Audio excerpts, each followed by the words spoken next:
حضرت عمر فاروق رضی اللہ تعالیٰ عنہ جناب زید بن ثابت رضی اللہ تعالیٰ عنہ کو خود قاضی بنایا تھا۔ حضرت زید بن ثابت کو قاضی خود بنایا، خود تعینات کیا۔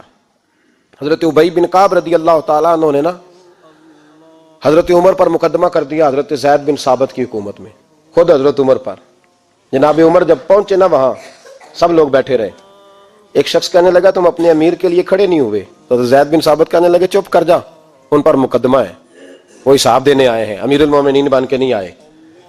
سامنے کھڑا کیا تو گفتگو کے دوران کوئی ایسا موقع آیا کہ حضرت عمر کو قسم دینی پڑی، تو حضرت زید بن ثابت حضرت ابی بن کعب سے کہنے لگے یار لحاظ کر، وہ فاروق اعظم ہے، امیر المومنین ہے ہمارے، اور تو ان سے قسم کا مطالبہ کر رہا ہے۔ حضرت سیدنا فاروق اعظم کی طرفداری میں بات کی نا، تو حضرت سیدنا عمر فرمانے لگے زید اس مقدمے کا فیصلہ کر لو اور اس کے بعد میں تمہیں معزول کر دوں گا، تم تو اہلیت ہی نہیں رکھتے۔ حضور کیا ہوا؟ فرمایا تم نے میری طرفداری کیوں کی، تم نے مجھے امیر المومنین کیوں کہا، تم نے کیوں میرے حق میں بات کی؟ اگر میں اور تو اس طرح کرنے لگیں گے تو امت کو عدل کون دے گا؟ اگر میرا اور تیرا یہ رنگ ہو جائے گا، کیوں تو نے مجھے امیر المومنین کہا؟ اس وقت میں اپنی صفائی دینے آیا ہوں، عمر بن خطاب سے زیادہ میرا کوئی تعارف نہیں ہونا چاہیے، کیوں تم نے یہ لفظ کہے؟ اور فرمایا اگر مجھ پر قسم آئے گی اور جو میرے اوپر لاگو ہوگا مجھے وہ کام کرنے کا تمہیں حکم کرنا چاہیے تھا۔ یہاں تو حال ہی کوئی نہیں، مزاج ہی کوئی نہیں۔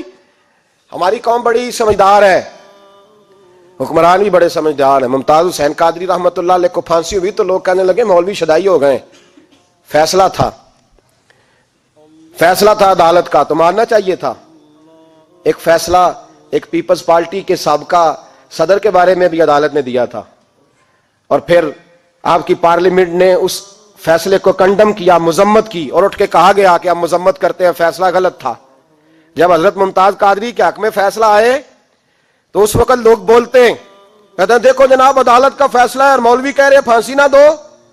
اور جب ایک شخص پر، ایک عام آدمی پر فیصلہ آئے اور بڑی عدالت کرے اور وہ چوکوں چوراہوں میں کھڑا ہو کے کہے کہ ہم اس فیصلے کو نہیں مانتے، پھر کوئی آدمی نہیں بولتا۔ پھر کسی جگہ ہم نے کہا تھا بچ جا، تو رسول اللہ صلی اللہ علیہ وسلم کی ناموس والوں کا لحاظ کر، اللہ رسول تیرا خیال فرمائیں گے۔ لیکن یہاں عدل اور انصاف کے تقاضے بڑے عجیب ہیں، غریب کے حق میں فیصلہ اور ہے اور امیر کے حق میں فیصلہ اور ہے۔ چودھری صاحب پہ درخواست آ جائے تو ایس ایچ او صاحب ٹیلی فون کرتے ہیں، چودھری صاحب درخواست آئی ہے تواڈے تو کی کرنا جے، وہ کی کرنا تواڈے تے اپلیکیشن آئی ہے، لینی ہے کہ نہیں؟ اور اگر غریب آدمی بیچارہ ریڑھی والا 4 بیٹیوں کا باپ ہے اور نہ وہ گدھا گاڑی پہ بیچتا ہے فروٹ، تو غلط کراسنگ کی وجہ سے مقدمہ ہو گیا ہے، تو چودھری کو ساتھ لے کے وہ گیا ہے، چونکہ 4 بیٹیاں نا، اور کل اس کی ملکیت وہی 5000 تھا جس کا اس نے فروٹ خریدا تھا۔ چودھری بھی کرسی پہ، ایس ایچ او بھی کرسی پہ، اور غریب آدمی زمین پہ بیٹھا ہے، اور ایک ایک زبان سے 32 گالیاں اسے دی جا رہی ہیں۔ وہ کہتا ہے چودھری صاحب تہاڈی مہربانی، میں تو شامی گھر جانا ہے تو میری تیاں روٹی کھانی، مہربانی کرو میرا سامان واپس کر دو، مہربانی کرو خدا را میرا سامان دے دو۔ او یار ظلم یہ ہے کہ یہاں امیر کے لیے قانون اور ہے اور غریب کے لیے قانون اور ہے۔ اس وقت پھر ظلم ہوتا ہے، پھر زیادتی ہوتی ہے، پھر ملتیں نہیں بنتی، پھر اس سے ڈاکو پروان چڑھتے ہیں، اس سے پھر ظالم پروان چڑھتے ہیں۔ اپنے آپ کو پیش کرو، یاد رکھو میرے نبی پاک صلی اللہ علیہ وسلم نے فرمایا ظلم قیامت کے اندھیروں میں سے ایک اندھیرا ہوگا، ظالموں کو قیامت کے دن ٹھوکریں لگیں گی، رستہ نہیں ملے گا۔ اپنے آپ کو پیش کریں، چھوٹی سی بھی زیادتی، چھوٹا سا بھی ظلم نہ ہونے پائے، انصاف کے تقاضے پورے ہونے چاہیے۔ نبی پاک صلی اللہ تعالی علیہ وسلم نے جو امت ہمیں بنایا ہے تو اس امت میں انصاف کا بول بالا ہے، کوئی آدمی انصاف سے بالا تر نہیں۔ بہت بڑی بات کرنے لگا ہوں، امام ابو نعیم نے لکھا ہے خود رسول پاک نے اپنی ذات کو انصاف کے لیے پیش کیا۔ اس بات کو میں جب کبھی سوچتا ہوں نا تو لگتا ہے کہ روح پرواز کر رہی ہے اور پتہ نہیں کہاں کہاں سے ہو آئی ہے۔ انصاف کا بول بالا ایسے نہیں ہوتا۔ حضرت فاروق اعظم اور مولا علی اور عثمان غنی اور ابو بکر صدیق اور سیدنا قاضی شریح جیسے لوگ ایسے ہی تیار نہیں ہوتے، ان کے پیچھے جو میرے رسول پاک صلی اللہ علیہ وسلم کا مزاج ہے اس کو سمجھیں، غور کریں۔ میں جب اس پہلو کو دیکھتا ہوں نا، آپ یقین کریں یہ روایت میں کبھی کبھی پڑھتا ہوں اور کبھی کبھی اس کو بیان کرتا ہوں تو میں کھو جاتا ہوں بہت ساری جگہوں پہ، پتہ نہیں کہاں کہاں کا سفر طے ہو جاتا ہے۔ حضرت عکاشہ بن محصن رضی اللہ تعالیٰ عنہ فرماتے ہیں کہ نبی پاک صلی اللہ علیہ وسلم کے وصال سے 2-3 دن پہلے کی بات، محبوب پاک صلی اللہ علیہ وسلم نے فرمایا سب لوگوں کو مسجد نبوی میں اکٹھا کرو. اکٹھا کیا. جب کوئی نئی آیت آتی تھی یا کوئی جنگ کی تیاری ہوتی تھی تو لوگ اکٹھے کیے جاتے تھے. سب کو اکٹھا کیا. کہتے ہیں جب حضور کا حجرہ نور کھلا تو دو آدمی بظاہر حضور کو سہارا دے کے لائے. اتنی بخار اور کمزوری ہے. حضور منبر پہ بیٹھے اور جب نبی پاک بات کرتے ہیں تو ہاتھ مبارک پہ بظاہر راشا ہے, کانپتے ہیں دست اقدس. محبوب نے مجمع پہ نظر ڈالی, فرمایا تمہیں کسی نئے حکم کے لیے نہیں بلایا, بس اللہ نے اپنے ایک بندے کو اجازت دی, چاہے تو دنیا میں رہے اور چاہے تو اس کی بارگاہ میں حاضر ہو جائے. اس بندے نے پردے کا فیصلہ کیا ہے, میں نے تمہارے بیچ وقت گزارا ہے, تمہارے ساتھ رہا ہوں.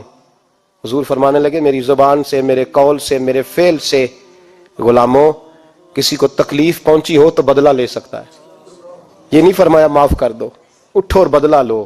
حقیقی جمہوریت تھی نا. حضرت عکاشہ بن محسن پیچھے سے کھڑے ہو گئے, بوڑھے آدمی, کہنے لگے حضور ایک جنگ میں صفیں سیدھی کراتے کراتے میری ننگی پشت پہ درہ مارا تھا آپ نے, بدلہ لینا ہے. عجیب ہی منظر بن گیا مسجد نبی کا. آنسو بہنے لگے, لوگ تڑپنے لگے. محبوب نے فرمایا بلال جاؤ, فاطمہ کے گھر میں درہ پڑا ہے, لے آؤ. حضرت بلال کہتے ہیں سیدہ کے دروازے پہ دستک دی. اماں جی نے کہا کون؟ اماں جی میں غلام بلال ہوں, وہ درہ چاہیے تھا. تو سیدہ کہنے لگی نہ تو جنگ ہے نہ جہاد ہے, حضور نے درہ کیا کرنا ہے, طبیعت مبارک تو علیل ہے. بلال ماجرا کیا ہے؟ حضرت بلال رو پڑے, کہنے لگے ایک صحابی بدلہ لینا چاہتے ہیں. حضرت فاطمہ نے امام حسن اور حسین کو باہر نکالا, درہ دیا. کہنے لگی بلال عکاشہ سے کہنا میرے بیٹوں کے وجود پہ 100 درے مارے. انہوں نے فاطمہ کا دودھ پیا, سی کوئی نہیں کریں گے, لیکن حضور تک کوئی نہ جائے, اور میں نے ویسے بھی حضور پر قربان کرنے کے لیے پیدا کیے. سیدنا بلال حبشی رضی اللہ تعالیٰ عنہ فرماتے ہیں میں روتا ہوا درہ لیا, شہزادے لیے, اور میں جب حاضر خدمت ہوا نا حضور کے دروازے پہ داخل ہوا, محبوب پاک صلی اللہ علیہ وسلم نے امام حسن اور حسین کو دیکھا تو حضور رو پڑے, فرمانے لگے انہیں بٹھا دو, مجھے پتا ہے فاطمہ نے کیا کہہ کے بھیجا, بٹھاؤ. شہزادے بیٹھ گئے. میرے محبوب پاک علیہ السلام نے فرمایا عکاشہ کو درہ دو. حضرت عکاشہ کہتے میں درہ لے کے آگے بڑھا تو کسی نے میرا پیر تھاما. جب میں نے نیچے دیکھا تو ابو بکر صدیق تھے. کہنے لگے یار میری کمر پہ مار, حضور کے قریب نہ جانا. نبی پاک نے فرمایا صدیق ہٹ جا یار بیچ میں سے آنے دے. کہتے میں ذرا آگے بڑھا تو مولا علی شیر خدا نے میرا پیر تھاما. عکاشہ نہ کر, میں نے کہا آنے دو. محبوب فرمانے لگے علی ہٹ جاؤ, اسے آنے دو. حضرت علی شیر خدا بھی ہٹ گئے. جناب عکاشہ قریب آئے, کہا حضور ذرا کمر سے کپڑا تو ہٹائیں, میری پشت اس وقت بغیر کپڑے کی تھی. محبوب نے کپڑا ہٹایا اور جناب عکاشہ نے درہ جو اٹھایا تو صحابہ کی چیخیں نکل گئی, رونے لگے اور نہ کرنا یار نہ کرنا. جناب عکاشہ نے درہ دور پھینکا اور حضور کے وجود کو چومنے لگے. کہنے لگے کس نے درہ مارنا تھا, میں تو جاتے جاتے حضور کا بوسہ لے کے اپنے لیے جنت اکٹھی کرنے جا رہا تھا. میرے محبوب پاک صلی اللہ علیہ وسلم نے فرمایا جس نے جنتی دیکھنا ہو میرا عکاشہ دیکھے. امت کو درس دیا, امت کو درس دیا. پیش کر اپنے آپ کو انصاف کے لیے, آگے بڑھ, پیش کر اپنے آپ کو انصاف کے لیے اور کھڑا ہو جا عدل کے لیے. ان اللہ یأمر بالعدل والاحسان, اللہ تمہیں حکم دیتا ہے عدل کا. میرے مصطفیٰ کریم صلی اللہ علیہ وسلم نے خود, حالانکہ وہ درہ جو محبوب پاک صلی اللہ علیہ وسلم نے ان کو مارا وہ عمدن نہیں تھا, وہ تو صفیں سیدھی ہو رہی تھی. کہا تم بھی آگے ہو جاؤ, تم پیچھے ہو جاؤ, روٹین ہوتی تھی. بھائی میرے محبوب صلی اللہ علیہ وسلم یہ پیغام دے کے گئے ہیں امت کو, عدل کا دامن تھام, انصاف سے زندگی گزار, انصاف کے ساتھ وقت گزار.